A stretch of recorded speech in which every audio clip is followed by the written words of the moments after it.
Bisan pa man sa rollback sa presyos gasolina karong simanaha, mga tricycle drivers na nawagan gihapon sa lokal nga kagamhanan nga unta tugtan silang makakarga sa sobra sa duha ka mga pasahero.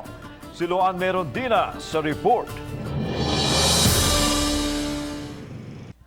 Sa miaging simana, tag 200 pesos lang ang budget nga panggasolina ni Karim Burong alang sa tibok adlaw niyang pagpamasada tungod sa kamahal sa presyo sa gasolina. Apan kay gipatuma naman ang 5 pesos and 45 centavos per liter nga us-o sa presyo sa gasolina sugod karong adlaw, kaganiha nakapatubil na siya og balig 300 pesos.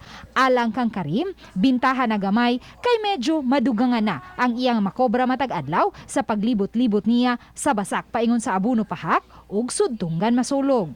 Mga tabang raman. Mga tabang na may nalang naapa.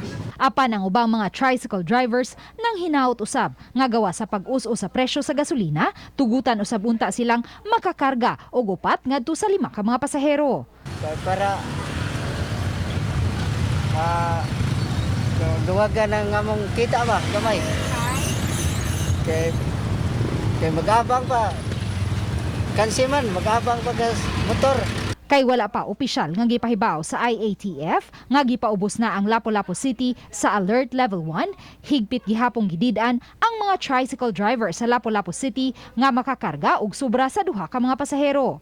Gani kaganiha naabtan sa RTV Balitang Bisdak kining pipila ka mga tricycle drivers nga naisyuhan og citation tickets kay misobra sa limit ang ila mga pasahero.